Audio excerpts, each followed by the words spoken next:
What happens when the most feared man in Busan is left bleeding out behind behind a shipping yard by his own glad blood, you're here with me. and the only person who stops to help him is a stranger 3,000 miles from home? 2 bullets. That was all it took to bring Kang Joon-seo, heir to one of the most powerful syndicates in South Korea, to the edge of death. On a cold spring night, behind a row of rusted shipping containers near Busan's outer harbor, a young man lay motionless against the wet concrete. Blood spread slowly beneath him, thinning as it reached the cracks in the pavement. Somewhere beyond the fence line, the ocean kept moving, indifferent to what had just happened here. The men who shot him were already gone. They believed the job was finished. By morning, they expected the syndicate to wake up to a new head of the family. One who hadn't pulled the trigger himself, but who would inherit everything once the body was found. He'd trusted the meeting was routine. A late-night sit-down at the harbor with 2 men his uncle had vouched for personally. Nothing unusual about it. Nothing that should have ended with him face down on wet concrete. He remembered the handshake before the first shot. He remembered thinking, in the half-second before his shoulder exploded in pain, that he recognized one of the men.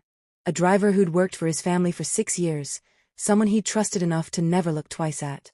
That was the last clear thought he had. After that, there was only cold, and the sound of the ocean, and the slow certainty that no one was coming. Except the body wasn't found. Not by the men looking for it. A few streets away, 22-year-old Amara Bennett was walking home from another brutal night shift at Busan's top culinary academy, her sneakers scuffing against wet pavement, her chef's jacket still faintly smelling of garlic and scorched sugar. Her feet ached in a way that had become familiar. Her mind was already halfway to sleep. Leaving Atlanta hadn't been easy. Her mother had picked up a second job just to help cover the gap in tuition, and she never let Amara forget what that sacrifice meant. Don't waste this. Don't you dare waste this. Amara had promised herself she wouldn't. She hadn't planned on finding anything else to prove that promise to, not tonight, not like this. She almost walked past the alley. Almost. Then she heard it. A breath. Ragged, shallow, barely there. She stopped walking. Hello? She called into the dark, her voice smaller than she meant it to be. Nothing. She told herself it was nothing. A cat. The wind moving through loose metal siding. She took one step to keep walking. Then she heard it again, and this time there was no mistaking it for anything but a person trying, and failing, to breathe steadily. Every instinct told her to walk away.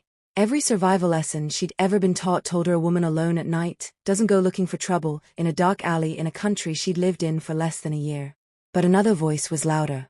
The one that remembered standing frozen in an Atlanta kitchen while a head chef screamed 2 inches from her face, and she hadn't moved, hadn't spoken, hadn't done anything but stand there and take it. She remembered the exact sound of that kitchen going silent afterward.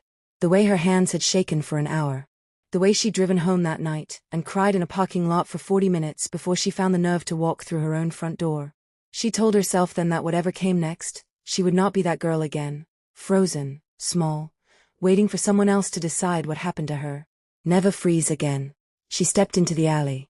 The moonlight caught it before she did, a black dress shoe, expensive, ruined. Then a hand, trembling faintly against the ground. Oh my God. She dropped to her knees beside him. He couldn't have been older than 27. Even like this, there was something unmistakably commanding about him. The cut of his suit, the watch still gleaming on his wrist despite everything. 2 gunshot wounds had brought him down anyway. One through his shoulder, one low in his side, the blood there darker, more urgent. Amara pressed 2 fingers to his throat. A pulse. Faint, but there. Hey. She touched his shoulder gently. Can you hear me? Nothing but another shallow breath. She looked around. No cars. No witnesses. No one. If she called for an ambulance and waited, she already knew, with a certainty that scared her, that he wouldn't survive long enough for it to arrive. She made a decision that had nothing to do with logic. She got her arms under him, one at his shoulders, one at his knees, and somehow, through sheer stubbornness more than strength, got him to his feet, his weight nearly buckling her legs. Easy, she breathed, mostly to herself. I've got you. It took nearly 10 minutes to drag him 3 blocks to her car. By the time she got him into the passenger seat, her arms were shaking and her chef's jacket was ruined with his blood. She didn't know his name. She didn't know that half of Busan's underworld was already searching for his body. She only knew that if she drove away right now, he would die alone in an alley, and she would spend the rest of her life wondering if she could have stopped it. She got behind the wheel and drove. Every red light felt like it lasted an hour. Every pothole drew a ragged groan from the man slumped against the passenger window, and each time, her eyes darted from the road to his chest, watching for the rise and fall that told her he was still with her. "Stay with me," she said, more than once, to a man who couldn't hear her. "I don't even know your name, but you are not doing this tonight." At a stoplight 2 blocks from her building, a patrol car idled in the next lane. Amara's hands tightened on the wheel. She didn't know this country's laws well enough to know what a bleeding stranger in her passenger seat would look like to a police officer at 1 a.m, friend, victim, or suspect. She kept her eyes forward, willing the light to change, and it did, and the patrol car turned the other way, and she let out a breath she didn't know she'd been holding. Getting him up the stairs to her apartment was its own war. By the time she got the door locked behind them, both of them were covered in blood, and her small apartment, the one with her recipe notebook on the counter and dried herbs hanging by the window, had become something else entirely. For one terrifying second, she stood frozen in her own kitchen. "What am I doing? I have no idea what I'm doing." Her eyes landed on the knife strip over the counter. Her grandmother's voice came to her, unbidden, the way it always did when things fell apart. "Cooking isn't about the recipe, baby. It's about steady hands. Hands that don't shake when everything around them is shaking." She straightened her shoulders. She boiled water, sterilized every towel she had, opened the small first aid kit she kept for kitchen burns, useless for something like this, but it was what she had. She cut away his ruined shirt and made herself look at the damage without flinching. Her hands trembled at first. Then something in her settled. The same steadiness that let her slice through delicate garnish under a screaming chef's watch, now doing something that actually mattered. She cleaned both wounds as best she understood how, and when the bleeding in his side refused to stop, she threaded a sewing needle with hands that did not shake and closed it herself. It wasn't perfect. It held. Somewhere in the middle of it, she stopped seeing a stranger and started seeing a task. Pressure here, thread there. Don't think about the fact that this is a human being. Think about the wound the way you'd think about a recipe that has to come out right. The first time, because there's no sending this one back to the kitchen. When his breathing finally evened out beneath her hands, she allowed herself to notice, for the first time, how young he actually looked. Not much older than her. Whatever life had made him into whoever he was before tonight, it hadn't erased that yet. She sat beside the bed as the sky outside slowly went from black to gray. Around 4 a.m, exhausted past the point of caring how strange it sounded, she found herself talking to a man who couldn't hear her. "You don't get to die," she whispered. "I've already failed it enough this year. I'm not adding you to the list." His hand shot out and closed around her wrist. Amara froze. His eyes were open. Fever bright, but sharp, sharper than a dying man's eyes had any right to be. He stared at her like he was searching for a lie. "Who?" he rasped. "Who sent you?" "Nobody sent me," she said, careful not to pull away too fast. "I found you behind the warehouses. You were bleeding out." His grip loosened, slightly. "Should have left me. I don't leave people behind." Something shifted behind his eyes. Not trust, not yet. Confusion. Like no one had said something like that to him in a very long time. Then the pain pulled him back under, and his hand slipped from her wrist. Amara let out a breath that was almost a laugh. "You're welcome," she muttered. She had no idea yet how dangerous the man sleeping in her bed truly was, or that within a day, a knock on her door would make that painfully clear. She sat with her knees pulled to her chest in the corner of the room, watching him breathe, and let herself remember the night she'd promised herself she'd never freeze again. It had been her final exam service at the academy back home. A mock dinner rush, real customers, real stakes, the kind of pressure the school used to weed out anyone who couldn't survive a professional kitchen. She had been on garnish and plating, the smallest job in the room, and somehow the one that made her hands shake the most. A ticket had come back wrong. Not her fault, the order had been misheard at the pass, but the head chef didn't care whose fault it was. He'd come around the line and stood over her, and the whole kitchen had gone quiet the way kitchens do right before someone gets torn apart in front of everyone. She hadn't said a word in her own defense. She hadn't corrected him. She just stood there, cheeks burning, eyes on the cutting board, until he finally moved on to yell at someone else. She'd finished the shift. She'd passed the exam, technically. But she'd driven home that night feeling like she'd failed something far bigger than a plating test. She'd failed to stand up for herself in the one place she was supposed to feel most like herself. She never told anyone that story. Not her mother, not her classmates. But she carried it into every kitchen after that, a small stone in her pocket, reminding her what she refused to become again. Looking at the stranger asleep in her bed, blood still drying under her fingernails, she realized this was the first time since that night she'd actually kept the promise. Just before sunrise, a quiet knock came at the door. An older man let himself in, carrying nothing but a worn leather bag. He examined the wounds without a word, his caution visible even as relief crossed his face. "You did this." He looked at her like he was reassessing something. "I didn't have a choice." "For someone with no training," he said, "you have remarkably steady hands." Before he left, he paused at the door. "When he's strong enough to leave, forget his face." Then he was gone before she could ask what that meant. She thought about those words for days afterward, turning them over while she changed bandages and made soup.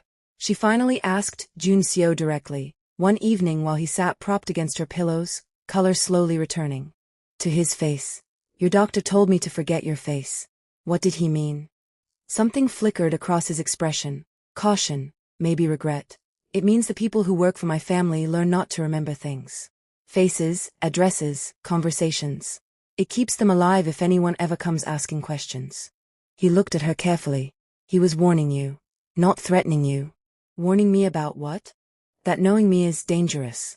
That the safest thing you could do is forget you ever pulled me out of that alley." She held his gaze for a long moment. "It's a little late for that." He didn't have an answer for that. He just looked at her like he was seeing her clearly for the first time. If you're watching this story, hit like, drop a comment with the city you're watching from, and follow so you never miss what happens next. It really helps the channel grow, and lets us bring you more stories like this one. Now let's get back to it. Days turned into a routine neither of them planned. Amara went to class every morning. Every evening, she came home to change bandages, cook something simple, and watch his fever slowly break. He gave her only his first name, Joon-seo, nothing more. But even wounded, even confined to a bed in a stranger's apartment, authority clung to him like a second skin. "Bring me my phone. Lock the door. Don't answer if someone knocks." For the first few days, she followed his instructions without thinking twice. Then one afternoon, she crossed her arms and looked at him flatly. "You know you're the patient here, right? I give the orders in this apartment." For the first time, something close to a smile crossed his face. A week in, two men in dark suits showed up at her door, polite and immovable. "We're here for Mr. Kang." Amara stepped into the doorway before either of them could take a step further. "He's not leaving. He's not well enough to travel. Come back when his doctor clears him." The men exchanged a look. Then, to her own surprise as much as theirs, they bowed and walked away. Watching from inside, Joon-seo realized he couldn't remember the last time someone had stood between him and danger and expected nothing in return. That evening, changing the bandage at his ribs, he broke the silence first. "You're not afraid of me. Should I be? You keep telling me I don't know who you are." "I don't," he admitted. "Not really." She smiled, tying off the bandage. "I know enough. You talk in your sleep. You keep apologizing to someone." His jaw tightened. He said nothing. She didn't push. 2 weeks in, well enough now to move without wincing at every step, Joon-seo insisted on walking with her to the corner market instead of waiting in the apartment alone. She argued. He won, mostly because she was too tired to keep arguing. He'd never once, in his adult life, stood in line to pay for his own groceries. He watched her haggle cheerfully with the fishmonger over the price of mackerel, watched her turn over 3 different bundles of scallions before choosing one, watched her greet the old woman at the register by name. "You know everyone here," he said, somewhere between surprised and unsettled. "I've been buying my dinner from her for 8 months. Of course I know her name." She glanced sideways at him. "Do you know the names of the people who work in your kitchen? Back home, I mean." He opened his mouth to answer and found, to his own quiet surprise, that he didn't. On the walk back, one of her classmates from the academy spotted her from across the street and jogged over, curious about the well-dressed stranger carrying her grocery bags. "Who's this?" her classmate asked, grinning, clearly assuming the obvious. "A friend," Amara said quickly. "Visiting." Joon-seo said nothing, offered a polite nod, and let the moment pass without comment. But once they were alone again, walking the last block to her building, he glanced at her sideways. "A friend," he repeated, testing the word. "What else was I supposed to say?" "Nothing," he said. "I liked it. That's all." She didn't say anything else about the kitchen question. She didn't need to. He carried the grocery bags home in silence, turning it over the whole way. The comedy came without either of them trying for it. Joon-seo, a man who had negotiated ceasefires between rival gangs and walked away from 3 known assassination attempts, was defeated soundly by her washing machine. "It has too many buttons," he said, with the wounded dignity of a man who had never once been confused by anything in his life. She laughed so hard she had to sit down. Move over. He never admitted he needed the lesson. She never brought it up again, not directly. A few days later, determined to repay the debt somehow, he declared he would learn to cook. You sure about that? She asked, eyebrow raised. Ive survived vers. The smoke alarm disagreed loudly 10 minutes later. A pancake, burned black on one side, and somehow still raw on the other, ended up stuck to the ceiling before falling directly onto his shoulder. Amara laughed until she couldn't breathe. His right hand, a quiet, watchful man named Taeyong, arrived moments later to find the kitchen in ruins and his boss standing in the wreckage looking, for once in 11 years, genuinely humbled. I've watched you make peace between men who wanted each other dead, Taeyong said slowly. I've watched you walk out of 3 ambushes without a scratch. But breakfast. He shook his head. Breakfast finally got you. Even Joon-seo couldn't stop the corner of his mouth from lifting. Taeyong became a regular after that, officially, to deliver updates from the syndicate.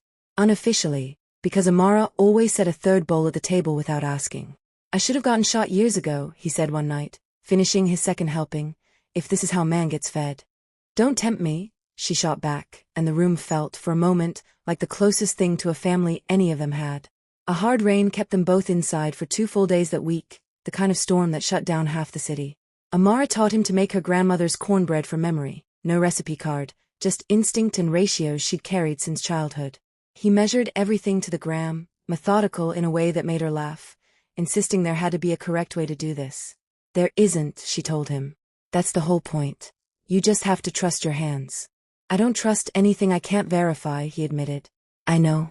That's what I'm trying to fix. By the second afternoon, his cornbread came out edible. Barely, but edible. And he looked prouder of that single pan than she suspected he'd looked over most of his business victories. They ate it on the floor of her living room with butter and honey, rain hammering the window, and for a few hours neither of them thought about anything beyond the room they were sitting in. Late one night, long after Taeyong had gone, Amara and Joon-seo sat on the narrow balcony, the city quiet below them. My father built everything I was supposed to inherit, he said, his voice lower than she'd heard it. When he died, everyone expected me to become him. He stared out at the skyline. Some nights I wonder if I already have. She didn't fill the silence. She let him sit in it. I don't remember the last time someone cared whether I ate, or slept, or came home at all, he said finally. I do, she said quietly. Neither of them looked away. Why does it matter to you, he asked, quieter now. You don't owe me anything. You didn't have to stop that night. You definitely didn't have to keep me here for 2 weeks. She was quiet for a moment, turning her mug of tea slowly in her hands. Back home, I froze once. Somebody needed me to say something, do something, and I just stood there. Let it happen. I told myself if I ever got the chance again, I wouldn't do that twice. She looked at him. You were the chance. That's not the same as caring about me. No, she admitted. That part happened after. Somewhere between the washing machine and the burnt pancake, if I'm being honest. I came here to become a better chef, she said eventually, a small, tired laugh escaping her. I didn't expect my biggest challenge to be keeping one stubborn patient alive. He laughed, really laughed, unguarded, for the first time in longer than he could remember. Neither of them said the word that had settled quietly into the space between them. They didn't need to yet. The following weekend, with his fever fully broken and his strength mostly returned, Joon-seo did something that surprised them both. He asked her to let him take her somewhere, just for an evening, before whatever came next arrived, and made that impossible. He wouldn't tell her where. She protested that it was a terrible idea for a man half of Busan was hunting to be walking around in public. He told her, with the first real confidence she'd seen since the alley, that he knew exactly how to disappear in his own city when he needed to. They ended up on the rooftop of a shuttered restaurant his family had once owned, string lights long dead, the whole harbor spread out beneath them in a wash of gold and black. He brought food, badly assembled.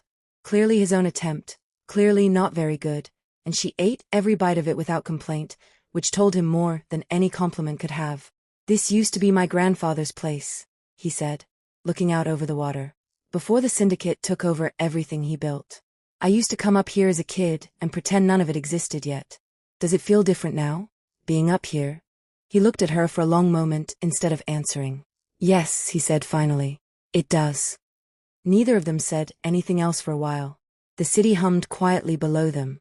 And for one night, Neither of them thought about who was hunting whom. Then he told her the truth. All of it. My name is Kang Joon-seo, he said, not meeting her eyes at first. I run what's left of my father's syndicate. I was supposed to die that night behind the harbor. My uncle gave the order. He wants everything my father left me. He finally looked up. You're in danger because of me. Amara sat with that for a long moment. Every strange car outside. Every stranger who lingered too long near the building. It all clicked into place at once. You should leave, he said. Go back to Atlanta. Forget you ever found me. She nodded once. Not agreement, just the need for time to think. That night, after he'd fallen asleep, she pulled her suitcase out and began folding her things, slowly, mechanically. She got as far as the framed photo of her mother and little brother before she stopped. She called her mother. It was almost 3 a.m. in Busan, mid-afternoon in Atlanta. I don't know what I'm doing here anymore, Mama, she admitted, voice breaking.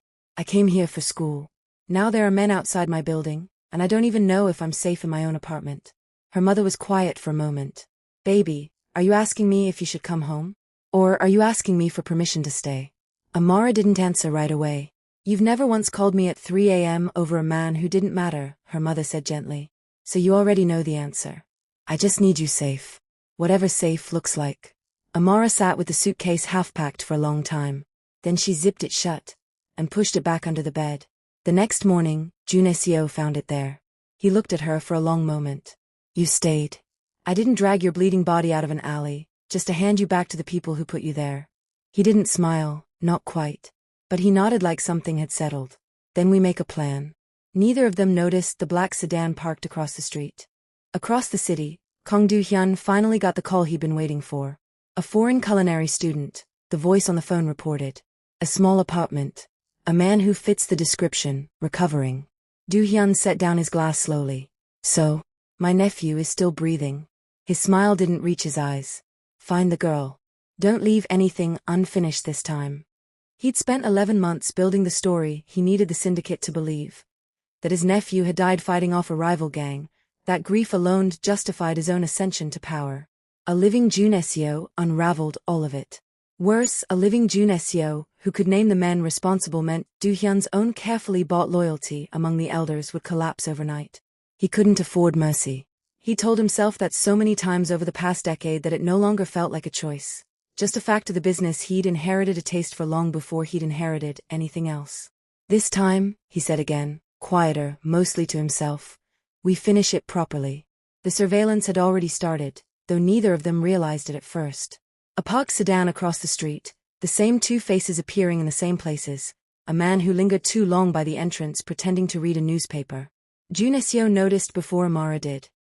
Years of watching his own back had sharpened instincts that never fully rested. He made a decision that night, one he didn't discuss with her first.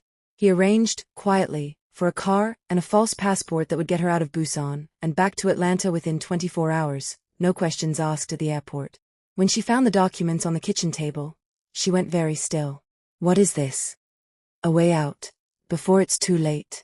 He wouldn't look at her directly. You're leaving tomorrow morning. It's already arranged. You don't get to arrange my life without asking me. I'm trying to keep you alive. By making the same choice for me that your uncle's men would make. Deciding what happens to me without asking what I want. Her voice cracked with anger she hadn't expected to feel. I didn't save you, so you could turn around and treat me like something to be managed. He had no answer for that. For the first time since she'd met him, he looked genuinely uncertain. I'm not running, she said, quieter now. Not because I'm not scared. Because I already told you, I don't leave people behind. That includes myself, and what I want. He picked up the false passport, looked at it for a long moment, then set it down and didn't mention it again. They found me, he told her that night. I need you to listen carefully. If anything happens, you run. You don't wait for me. She didn't answer that. She didn't like it, and he could tell. That night, neither of them slept much. Joon-seo sat by the window with the lights off, watching the street below the way he used to watch a room before he walked into it. Amara sat across from him, wrapped in a blanket, pretending to read the same page of her textbook for the better part of an hour. Tell me something true, she said finally, setting the book down. If none of this had happened, if I just walked past that alley, what would your life look like right now? He thought about it longer than the question probably deserved. Emptier, he admitted. I just didn't know it yet. She didn't answer that. She didn't need to. She just crossed the room and sat beside him at the window, and they kept watch together until the sky went gray.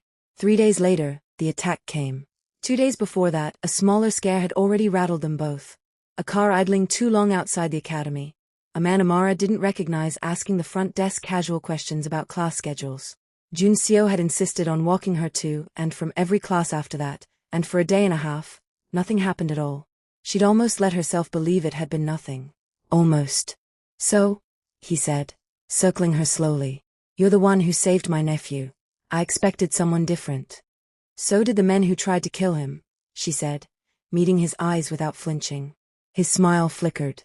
He struck her, once across the face, then smiled again like nothing had happened. I see why he likes you. Where is he asked, circling back around her chair. You'll tell me eventually. Everyone does. I don't know, she said evenly, tasting blood at the corner of her mouth. He doesn't tell me where he goes. I just patch him up when he comes back. How convenient.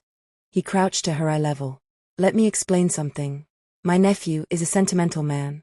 His father was too. It's what got him killed in the end, that same weakness for people who didn't deserve his loyalty. You're simply the latest example of it. Nothing more.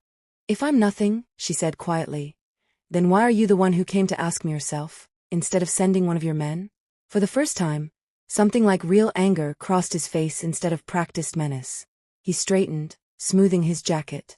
Keep her comfortable, he told the men outside. For now. The door shut, and Amara let herself breathe again, slow and controlled, refusing to let the shaking reach her hands. Across the city, Joon-seo had already torn through every safe house and contact he had left. Taeyong read updates aloud as they came in, both men moving faster with every passing hour. Finally, we found her. The harbor. Container Block 4. Joon-seo was already moving before the sentence finished. The drive to the harbor took 11 minutes. It felt like 11 years. Taeyong loaded a second clip without being asked, checking the mirrors on reflex, and neither man spoke, because there was nothing left to say that mattered more than getting there. The rescue turned to chaos fast. Gunfire echoed between rows of steel containers, sparks jumping off metal walls, shouted orders in 2 directions. At once. Joon-seo moved through it like he'd been born for exactly this, taking cover behind a stack of cargo, counting his targets, moving again before anyone could settle a shot on him. Inside the container, Amara heard the first shots and threw herself flat against the floor, working frantically at the ropes now, not caring about patience anymore. The door burst open seconds later. Not Do-hyun's men, but Taeyong, blood already soaking through his sleeve, cutting her hands free with a knife he'd pulled from his boot. Move, he said. Now. They made it 3 containers before the second wave of gunfire found them. Taeyong went down covering Joon-seo's advance, and Amara, ignoring every instinct that told her to run, dropped beside him instead. Stay with me, she said, pressing both hands hard against the wound. You're going to be fine. Taeyong managed a weak, pained smile. You sound just like you did with the boss. Joon-seo reached them seconds later. Relief broke across his face the instant he saw her alive, but it lasted only a moment. As they fought their way out, the wound in his side, barely healed, tore open again. He staggered, then went down. For one terrible second, it was that first night all over again. Amara caught him before he hit the ground. No, don't you dare do this again. You promised me. I'll be fine, he whispered, barely audible. You'd better be, she said, voice breaking. Because I'm not stitching you together a third time. Taeyong recovered in a hospital bed 2 floors below Joon-seo's, and Amara visited them both every day, splitting her time between 2 rooms of stubborn men who each insisted they were fine when neither of them was. You saved my life twice now, Taeyong told her, the day they released him. Once with a needle, once with your hands on my arm in the middle of a firefight. Don't make it weird, she said, but she was smiling. I'm simply saying, he said, the boss chose well. She didn't correct him. He survived. Days later, Joon-seo stood before the syndicate's elders for the first time since the attack. Men who had known his father, men whose loyalty had been quietly bought out from under him while he lay recovering in a stranger's apartment. He laid out the evidence Taeyong had spent 2 weeks gathering. Recorded orders, bank transfers, the names of the men who'd pulled the trigger behind the shipping containers. He didn't raise his voice once. He didn't need to. One by one, the elders who had wavered went silent, then nodded. By the time Do-hyun realized what was happening, the room had already turned against him. When the 2 men finally stood face to face, Joon-seo lowered his gun. I'm ending this, he said. But not by becoming you. Kang Do-hyun lost everything that followed. His allies, his standing, his place in the family he tried to steal. For the first time in years, the cycle that had defined the Kang name broke instead of continuing. A few evenings later, Joon-seo found Amara on the same balcony where they'd first said nothing and meant everything. I love you, he said. No performance to it. Just the truth, plainly said. I should have said it sooner. She smiled, eyes wet. I already knew. I was just waiting for you to catch up. They laughed. Then, finally, they kissed. A week after that, Amara stood in a chef's whites at her final academy ceremony. The same kind of high-pressure evaluation that had once left her frozen and silent in front of a screaming head chef. This time, when a ticket came back wrong through no fault of her own, she looked the evaluating chef dead in the eye and calmly corrected the record herself, plating dish after dish with hands that didn't shake once. She graduated at the top of her class. Joon-seo stood in the back of the room, still moving carefully from his injuries, clapping louder than anyone else there. You didn't freeze, he said afterward, handing her a small bouquet he'd clearly bought in a hurry. From a shop that didn't sell very nice flowers. I had a lot of practice, she said, smiling. Someone kept giving me reasons to. When her semester ended, Amara flew home to Atlanta. Joon-seo stayed behind to rebuild what remained of his father's legacy the right way, without the weight of who he was expected to become. An ocean sat between them. It didn't stop a single phone call. One evening, her mother sat across the video call screen for the first time, studying the man her daughter had risked everything for. So her mother said finally, arms crossed, "You're the one who had my daughter stitching bullet wounds in a rented apartment." "Yes, ma'am," Joon-seo said, without a trace of the composure that had once made grown men flinch. "I don't have an excuse for that." Her mother studied him a long moment. Then, slowly, smiled. "Good. At least you're honest." The first time Joon-seo landed in Atlanta, he stood in the airport in a suit that made him look wildly out of place among the crowd of families and rolling suitcases, and Amara laughed so hard at the sight of him that she nearly missed him waving at her from across the terminal. "You could have worn jeans," she said, hugging him anyway. "I don't own jeans. We're fixing that this week." He met her mother 2 days later, over dinner in the same kitchen, where Amara had learned to cook long before Busan ever entered her life. He was quieter than usual, visibly out of his depth in a way that had nothing to do with danger, and everything to do with a mother's raised eyebrow. Months passed. He flew to Atlanta when he could. She flew back to Busan when her schedule allowed, once for a quiet rooftop dinner overlooking the harbor where it had all started. A candle between them, and nothing but the truth left to say. On an ordinary Tuesday afternoon, Amara walked out of the restaurant where she'd taken a line cook job and found Joon-seo waiting outside, a single suitcase at his feet. "I built an empire because I thought I had to," he said. "I'd rather build a life with you." She didn't answer with words. She just walked into his arms. That night, in her mother's kitchen, he got down on one knee with no ring yet.